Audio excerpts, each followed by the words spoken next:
Hey everybody, it's Jason Blaha here, and I had someone bring up a question, which is something that I've covered, but it's been a long time since I've covered this. And he's like, hey, can you debunk the myth that squats and deadlifts stunt growth in teenagers? So let me put on my +5 out of weaponsmithing, work on skill up my crafting a little bit, and let's talk about this. And you know, this is one of those myths that you see get perpetuated on forums a lot, especially teenage sections of like bodybuilding.com, things like that. People need to understand, be very careful what information you take off forums. A lot of people go to forums purely to troll and see what sort of stupid stuff they can convince people of. Case in point, I used to post on a training and steroid related forum. I and a couple of my friends all had logins to this forum, and we used to go there and troll all the time. Yeah, we'd put out good information sometimes, but we trolled and trolled and trolled all under the same login. And so half the time people wouldn't necessarily even know who they were dealing with there, but we would all just take turns trolling and having fun on there too and messing with people with stuff. And you can convince people of things. And like on bodybuilding.com, I used to troll there a little bit, particularly when I was sick, really sick, couldn't train, was stuck at home and everything, when my veneers got really, really bad. I mean, I tried to convince people that Ronnie Coleman was natural. I tried to convince a guy to eat his own hair so that he wouldn't lose protein after getting a haircut. So you guys got to watch forums, and I'm someone who's seen this stuff over the years. The reason I don't go to forums anymore, I stay away from them. I don't have time for all of it because I realize that 1/3 of the people at forums posting regularly are trolls, and they make up stuff and they'll consistently troll you with the same information, and they're possibly not even serious. Be careful of that. Don't pull your information from forums. Be very, very careful unless you know what you're looking at. Because again, some of the stuff you could be given there could actually be dangerous or harmful because some people don't care. Because it's the internet. They'll give you bad, dangerous information. Now, that being said, there's one of these big myths that circulates is this idea that squats and deadlifts will stunt your growth by compressing your spine, everything else. And people need to understand. Now, people are going to say, hey, is there studies on this? You should be able to find hundreds of studies on this. You shouldn't need anything linked. Ask your medical doctor. All right, that's how common knowledge this is. Lifting weights increases bone density and increases bone mineralization in every age group of people. Okay, and I want people to think on this for a minute because people get worried about this. And I'm going to discuss in a minute how you could lose height in the long term from doing this, but if you're doing it correctly, you shouldn't. What we know over the years is that people get shorter no matter what, meaning the height that you're at in your 20s, you will probably not be there at 70, 80, 90. You will progressively get shorter due to bone demineralization in your spine.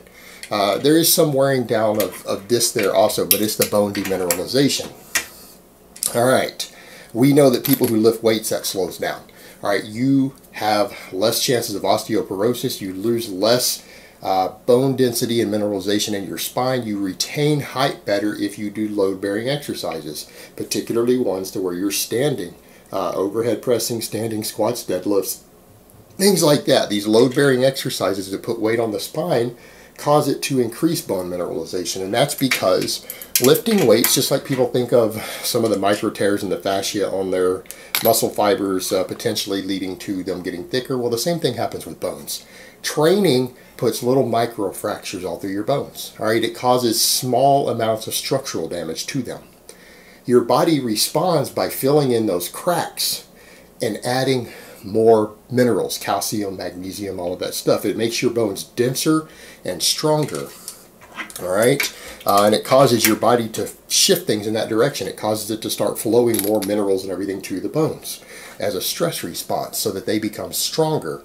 Well, if height and everything is partially related to bone mineralization, the best way to think of it, if you're a teenager, let's say you're 16, 17, 18, and you are weightlifting, all right, you're weightlifting, you're eating a good diet, you're getting plenty of calcium and magnesium in your diet because you're eating a varied diet, you're having to eat more food because you're lifting weights, right? If you're eating more food because you're lifting weights, you're going to be getting more minerals into your body because 3,000 calories of food, of the same food, is probably going to have more calcium and magnesium than 2,000 calories or 2,200 of the same food, right? There's more of these minerals in there.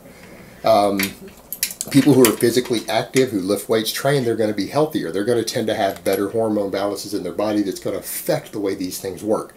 The weightlifting itself on top of it causes increased bone mineralization. So if you are training correctly, and I don't mean a bunch of ego lifting, coming in and training correctly with moderately heavy weights and building things up, you're going to have better bone mineralization, better bone density. Now, if you're still growing, because men do not stop growing in height completely till we're about 21 years old, if you are getting better bone density and better bone mineralization, are your bones going to be healthier overall? You're getting more nutrients, more of this stuff through your diet because you're having to eat more food due to the training, and you're overall healthier. Like, you're overall healthier because your diet has more balance, has more nutrition, you're physically active, you're increasing bone density. Don't you think your bones are going to be a lot healthier? Yeah? Isn't that going to allow you to reach your full growth potential more?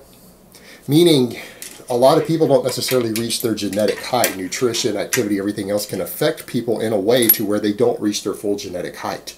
Okay? But this overall lifestyle promotes overall health, growth, and even bone health. So if you have healthier bones with better minerals going to them, don't you think it's going to be easier for you to reach your height potential? It might actually be worth half an inch of extra height to you. Okay, it might even be worth a full inch versus if had you just been sedentary and not did all this training, standing and everything. So it's actually quite the opposite. And when you're at that age, I mean, when you're in your teens, your body's resilience is amazing.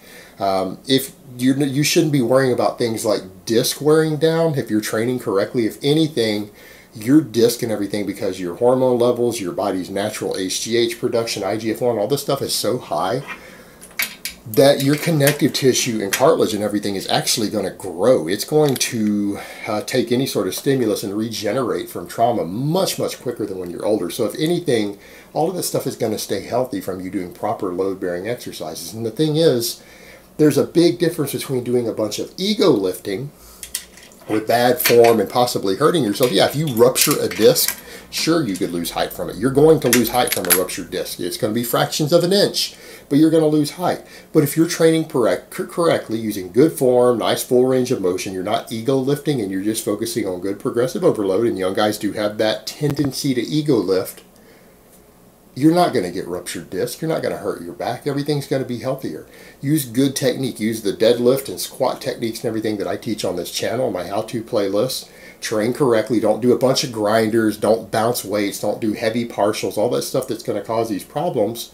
And you're going to be okay. Now, some people will say, well, there are top-level power lifters who claim that they feel like they lost several inches of height due to compression over the years. Yeah, but how many of those guys are loading, equipped lifters and stuff who are loading 700, 800, 900 pounds on their spine regularly, and oftentimes pushing themselves beyond their limits, oftentimes getting injuries, all sorts of back injuries and everything else that can over time reduce height. All right, that's a big difference between that and just getting strong enough as a teenager to squat 350 or 400 pounds for a couple reps. Okay, there's a big difference between having 18-year-old connective tissue and hormones and regeneration in your body and putting a nice healthy amount of manageable weight versus you going and becoming an equipped power lifter and putting 800 pounds on top of your spine.